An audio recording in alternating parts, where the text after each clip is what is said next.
Ok, minha gente, já de volta, agora já com o prefeito Rubens Bom Tempo. Deixa eu dar uma passada rápida aqui pelo o pessoal do Facebook. Veja bem, eu não vou pro YouTube, não posso ver o que o pessoal do YouTube tá, o pessoal da produção vai ver naturalmente.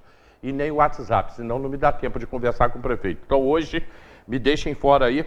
Vou me restringir aqui, só as participações que a produção manda para mim lá de baixo pelo Facebook.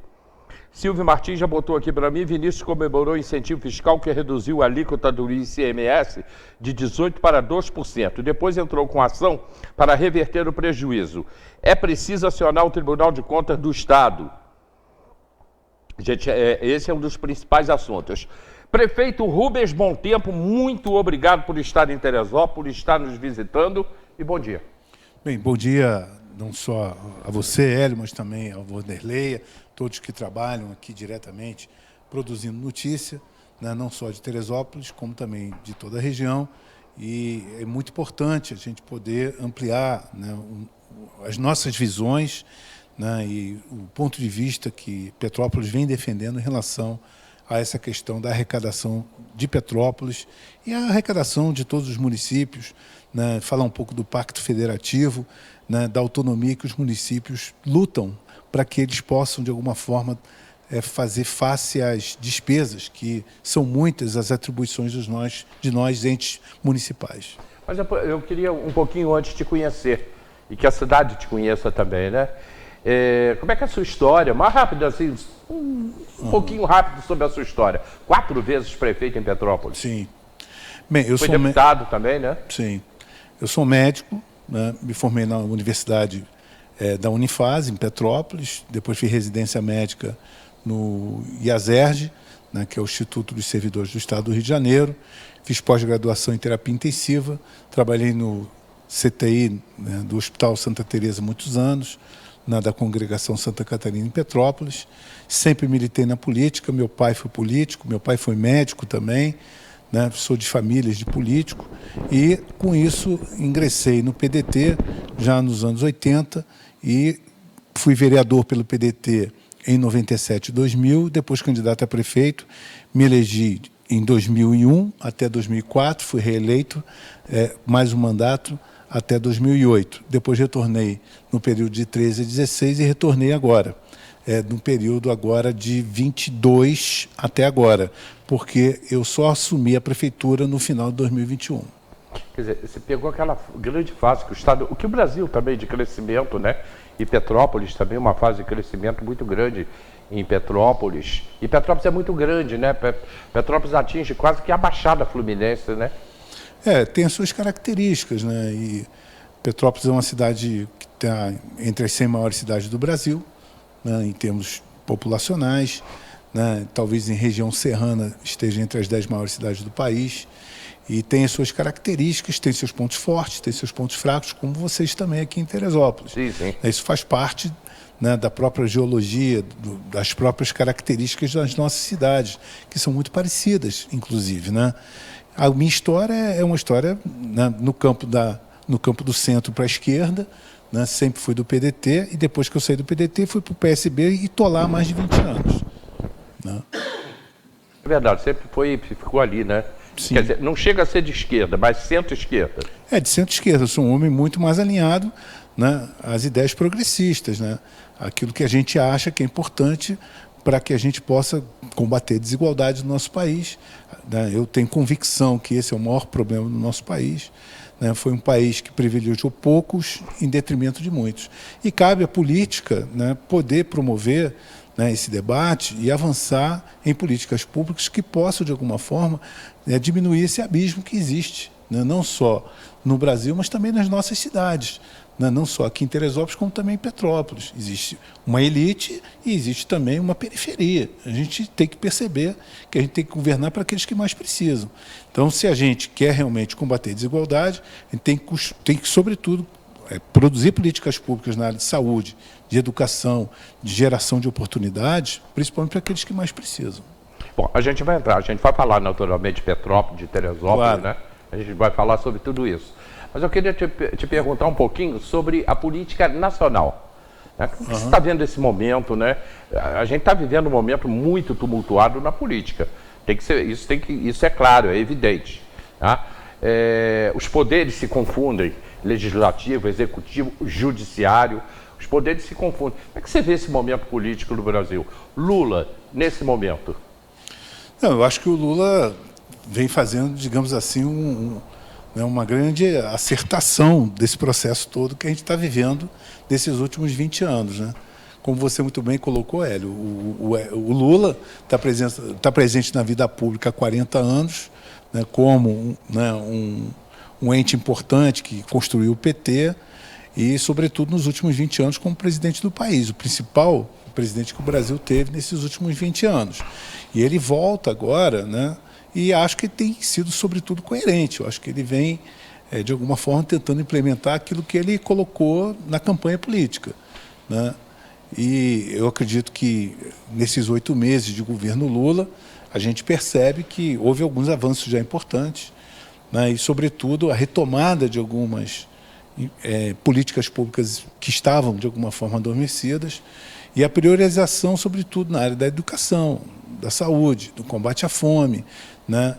E investindo muito na parte da economia. Né? Eu acho que tem muito acerto também por parte do ministro da Fazenda, né? Fernando Haddad, no sentido de poder ampliar cada vez mais a base de contribuintes desse país, ampliando cada vez mais a arrecadação de forma mais equânime, né, e produzindo políticas públicas que promovam cada vez mais, né, sobretudo, a produção. Quando a gente faz uma reforma tributária, né, do jeito como está sendo proposta, onde que você desonera a produção, isso faz com que, né, tudo facilita do ponto de vista da construção de desenvolvimento. Né? Então, a gente tem uma possibilidade, né, daqui a 2 anos, quando a reforma tributária já estiver realmente em vigor, de começar a perceber que o produto realmente que você vai estar consumindo na ponta, né, ele só vai ser, de alguma forma, tributado na hora que ele for vendido e não na hora que ele for produzido. Isso vai dar uma diferença muito grande, não tem dúvida nenhuma disso. As reformas, o Brasil precisa disso, né? Muito. E principalmente da reforma política, né? Como você mesmo colocou, né? De todo esse imbróglio que a gente vive hoje, do papel do legislador, do papel do executivo, do papel do judiciário. Né? A gente precisa fazer uma grande discussão. Né? Eu acho que esse presidencialismo de coalizão não deu certo. A gente precisa fazer uma reflexão sobre isso tudo. Mesmo? Eu acho que sim. Acha eu acho que não deu certo? Eu acho que não, porque, afinal de contas, o povo vota, né, normalmente, né, no executivo, né, como, digamos assim, um voto onde que você deposita nele grande parte da expectativa de mudar a sua vida, e, na verdade, quando ele chega lá, ele tem que construir uma governança gigantesca para poder atender a expectativa do eleitor. Isso é uma realidade que a gente vive hoje. Não só em Brasília, mas também no Estado e também nos municípios. Também no município, né? Isso. Então, vale a pena a gente fazer essa discussão. Não, o município também, por exemplo, como Petrópolis, você tem que governar com todas as forças que fazem parte da nossa realidade. Não, a população tem que entender que o prefeito, quando ganha uma eleição, ele não ganha todo o poder, ele ganha um pedaço do poder. E outras forças importantes dentro da sociedade compõem o poder. Né? E cabe a você estar discutindo isso de uma forma ampla, né, para produzir cada vez mais uma governança que seja orgânica.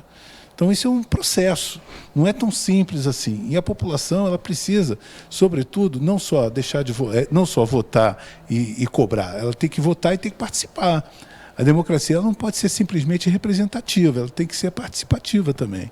E não vejo, Hélio, nenhum tipo de, digamos assim, conflito entre a democracia representativa, né, e a democracia participativa. Para mim, elas se complementam. Né? Tem gente que acha que elas se confrontam. Eu, pelo contrário, eu acho que elas são importantes, tanto a representativa quanto a participativa. Mas depende muito de quem está ali, do prefeito, do governador, do presidente, porque o presidente tem que negociar com o Congresso sempre. Os governadores com os deputados, o prefeito com os vereadores. Mas eu acho que a gente precisa ampliar essa negociação. A gente precisa ampliar com a sociedade. A gente tem que negociar com cada conselho. Se os conselhos forem realmente deliberativos, se eles forem orgânicos, se eles forem realmente, né, uma voz importante dentro da sociedade, por lei, a gente também tem que discutir com as igrejas, né? A igreja também é um poder importante, né? Afinal de contas, tem peso dentro do processo de construção de uma sociedade. Então é importante você estar ouvindo também as vozes como um todo, as universidades. Então a gente tem que estar discutindo para a gente poder amanhã construir essa governança que eu falo que ela é bem mais ampla do que simplesmente dos poderes constituídos. Pois é, mas a participação popular, principalmente nos municípios, realmente eu não sei Petrópolis, mas Teresópolis, ela é muito pequena. As pessoas não estão preocupadas, as pessoas não querem, não participam, se escondem. A gente teve os últimos 7 de setembro e o 8 de janeiro, coisas que talvez nem aconteçam mais.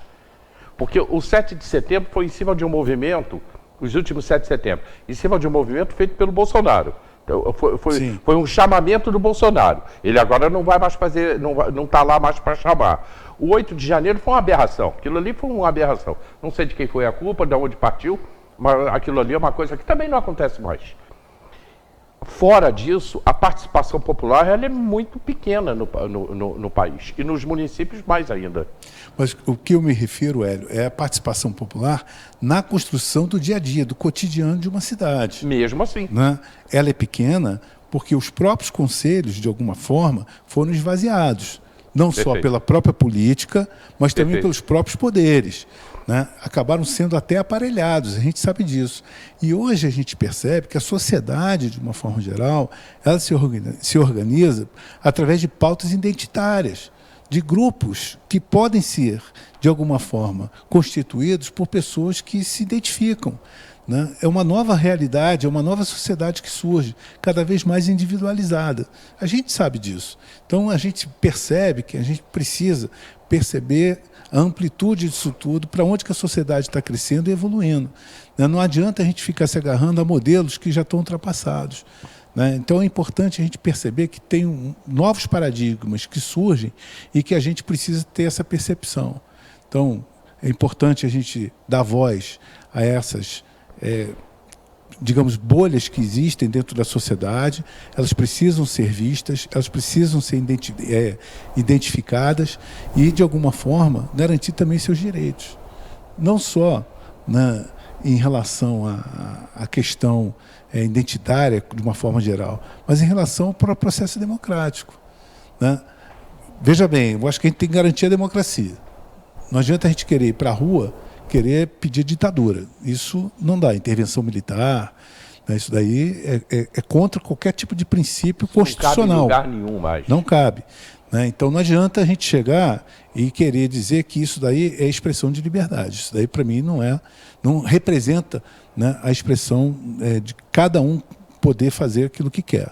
Né? A gente tem que respeitar, né, aquilo que está previsto dentro da nossa Constituição, porque muitas das vezes a gente precisa perceber que, né, toda a sociedade tem que ter regra. Né? Por mais que sejam duras as regras, e às vezes são, mas é a única chance que garante que a gente possa conviver, né, dentro de uma sociedade. Né? Não existe outra maneira. Muito bom, muito bom. Tá aí, eu precisava sentir, eu precisava conhecer um pouquinho do que pensa o prefeito Rubens Bontempo. Gente, nós vamos falar também sobre as tragédias que se abateram na região e o que Petrópolis está fazendo sobre a última tragédia. A gente tem muita coisa para falar. Veja bem, eu tenho uma porção de pessoas participando aqui, eu não posso ficar preso aqui no Facebook, o YouTube eles estão vendo lá embaixo, e o Facebook também. Eu vou dar uma olhada agora durante o comercial e aquela pergunta que eu achar interessante a gente faz aqui ao prefeito. Com o maior prazer. Com o maior prazer. A gente vai fazer ao prefeito e na volta a gente já vai entrar sobre o assunto ICMS, que as pessoas estão me perguntando na rua, lá no Cobari, o pessoal me perguntando, no clube, o pessoal me perguntando, na igreja, as pessoas perguntando por que a Câmara de Vereadores de Petrópolis, né, fez um documento contra o prefeito de Teresópolis. Isso foi por causa da água? Não. O prefeito vai explicar, ok? A gente volta já, lembrando o seguinte, bora lá, fica ao lado da Original Drogaria, em frente ao Correio da Várzea. Bora lá, em frente ao Correio da Várzea. Preços para hoje do Bora Lá. Maçangala 5,99 o quilo, melão amarelo 5,99, inhame 4,99, a banana prata 4,99, o morango R$ 4,99 a bandeja, a batata miúda R$ 2,99 e a espiga de milho 99 centavos. Bora lá em frente ao Correio da Várzea, ao lado da Original Drogaria. Olha só, eu ontem estive com o Dr. Guilherme Vanderlei lá na Medical Center. A gente foi lá gravar, eu e o Gilberto, fomos lá gravar o comercial novo da Medical Center. E o Dr. Guilherme vem ao programa amanhã. Tá? Ele é um médico da dor, é o nosso principal assunto. Ele cuida das dores, né? Dor de cabeça, dor de coluna, ele é neurocirurgião, é um novo parceiro aqui do programa, né? E ontem conversei bastante com ele sobre o que a gente vai falar. E ele está trazendo para Teresópolis o canabidiol. Ele já está fazendo tratamento com canabidiol. E a gente vai falar também sobre muitos assuntos, entre eles amanhã a dor, e vamos iniciar falando sobre o canabidiol. Conheci também a esposa dele, é psicóloga, está fazendo um tratamento muito legal de arte-terapia. Você também vai conhecer isso nos próximos programas. Então, a Medical Center é um novo parceiro nosso aqui do programa. Rapidamente passando aqui, eu vou dar uma olhada no Facebook, no WhatsApp eu não posso ver. E volto, daqui a 2 minutos a gente está de volta, 3 minutos a gente está de volta, conversando com o prefeito de Petrópolis, Rubens Bom Tempo.